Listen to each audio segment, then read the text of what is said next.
Hey guys, and welcome back to this brand new video. Today I'm going to show you the best settings to get the best recording on OBS. So we can immediately go to settings down here to start off this whole explanation on how to get it. So here you will have the settings tab, it will show up. And the first you have the language, well I have it on English, and the theme. The theme, most people use dark nowadays because it looks, as you can see, it looks pretty good. But this doesn't really matter. For the rest, this should be really default for everybody. Everybody should have these settings and whatnot checked in. So yeah, that is it for this. The sensitivity is something, it's just, this should be default and not necessary to be touched. Now I'm not going over stream in this tutorial, but it can always it has different settings than the recording. So once again we have here the stream. You don't want that, you want to be sure to click on recording here. Now I can't change some things here because I'm recording with OBS currently, but I can still show you how it works. So here, first of all, in the tab recordings, be sure you're here. You have this advanced here. So output mode is, I think, on standard at first, and you have to put it in advanced in any case. So be sure that this is on advanced. Then the type is standard, so be sure it's on standard. And then record path, you have to click on browse and you have to click everything to get to the folder. This is a folder I made. Okay, so it's not by OBS, this is what I did.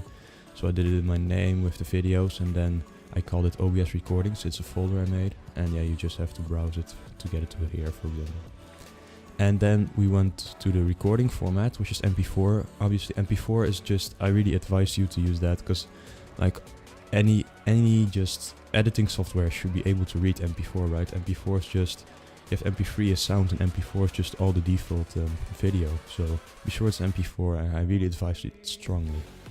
Then audio tracks, I believe this is my mic and this is the background sound or return, but in any case I'm only using two, so that's the most important part for me. I'm not having the third, will be like if you get notifications from Skype or Steam or something like that, But then we go to the encoder. So an encoder would be your graphic card, but I don't have one, like a real one. I don't have an AMD or something like that. So I'm gonna have to put it on X264.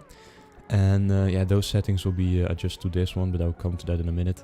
But yeah, basically if you don't have a good graphic card, because I'm on a laptop currently, I used to have a good computer, but now I'm on a laptop. So laptop is pretty good, by the way, but you have to do it on 264 for sure, almost, if you don't have a gaming laptop. So, but then you have the rescale output. Nowadays all the videos and just also the size of thumbnails you make have to be 920 by 1080. That is just the standard. If you really want that video to exactly fit into the window that you see on your computer or cell phone, the videos, you have to be sure this is on 920 by 1080 all the time. But then we go into this rate control, which is always CBR, guys. Just always CBR, don't even hesitate. It's just CBR is the best out there. The max bit rate is 50,000. I always use that, even though I'm not gaming on this computer, but any recording with 50,000 should be more than good. This is not really important, buffer size, keyframe. Now this one is pretty important, this is the CPU, and it always says here, so higher is less CPU, okay? So you want to have the least CPU possible, because I've did it on super fast and very fast in the past, and that is just not good. That's not good at all, because it will take a really long time to actually, it will have low FPS also, and it will take so much time to finish the project. Uploading one to Sony Vegas Pro, for example, is a hell, so just don't do it. Always be sure it's on ultra fast, to do it the fastest possible. Profile, well, I strongly advise high. This is just, it's just I strongly advise, and for the rest this is not important. So these are like the best settings I could give you for a 264 encoder without a graphic card. But yeah, now going to the audio here. Be sure that this is all, once again I can change it right now, but be sure that this is all your audio bitrate is on 320, always. It's just, this is nothing, but always be sure that this is 320, okay? Then next we're actually going to a more advanced audio tab. You have to be sure that your mic is also on 48 kHz. Then the channels is stereo, never mono. Be sure it's on stereo. Now this is something quite different. I'm using these two audio devices. These has to be your microphone, generally spoken. But I'm using this one and this one. They work together to get the good audio quality I'm currently recording with. But I'll do that in another tutorial. This is something different. you should normally just put in your mic here, and I believe this one is then not necessary, or I think it's your, I don't know, your speakers or something like that. But anyway, I'm using this because I'm having an advanced tool that helps me get my audio better. So once again, this is the one with the voice meter, so the audio thing. And then we go into the video tab. And yeah, so it's video is currently active, blah blah blah. But the thing here is that also, well, like I said, it's 920 by 1080 for the videos. You know, it's just the size that you want. You have here downscale filter. Now this one is important. You have 3 choices, and be sure it's Langus sharpened scaling 32 samples. Just be sure it's this one, and you'll be good.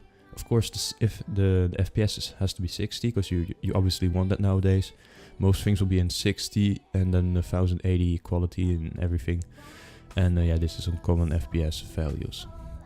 The hotkeys, that is for whatever you want, you know, is to make things mute, or you know, push to talk, or just start streaming and you want to use buttons for it, you just go ahead, but I don't use it currently. So we're going in advanced tab, and this one is actually also really important. Process priority, it's high, okay, so be sure it's on high. That's just really good fun. This rendering is this. I think everybody has this option, Direct 3D 11. Color and format important, NV12. This is the highest, I believe, the YUV color space 709, be sure it's on 709.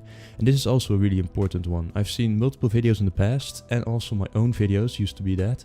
They are pretty dark, you know, they have a little bit of dark, they look really dark, but in fact, you see the thing in really bright, you see it in normal colors, but when you do it on fill, it gets dark. So be sure this is on partial. I hesitated at the beginning, I was like, I want to fill, you know, I want to fill the stuff to colors, but that makes your video really dark. And that, you don't want that, so be sure this is on partial actually, just all the time on partial, so that you can get the normal colors out of your videos. Then we're going here to audio. This is default. This is not, I believe you have nothing to change here. No, just be sure it's the same as mine in that case, and then you'll be good. So yeah, this is nothing to be touched. And yeah, that's actually it, guys. That is it for the best settings I can give you. And as you can see, and down here, I'm having the multiple audios here. The current one is my mic here, that's recording obviously. And yes, this is just for the rest. I believe you have the settings. Okay, the advanced properties, be sure that it's like this. My mic is on the second one. This is the background sound, but I think I have it enabled at the moment. And these will be the notifications from Skype and Steam and everything. But yeah, guys, I think that's it for the video. I've explained myself as much as I could, pretty much. I hope I went through all the information and details you needed to get your best audio and video, of course, settings for this for OBS Studio. And I hope you guys enjoyed it. Please, if you did like this video, I hope you subscribe, will always be nice. And I hope to see you in my next video. Goodbye.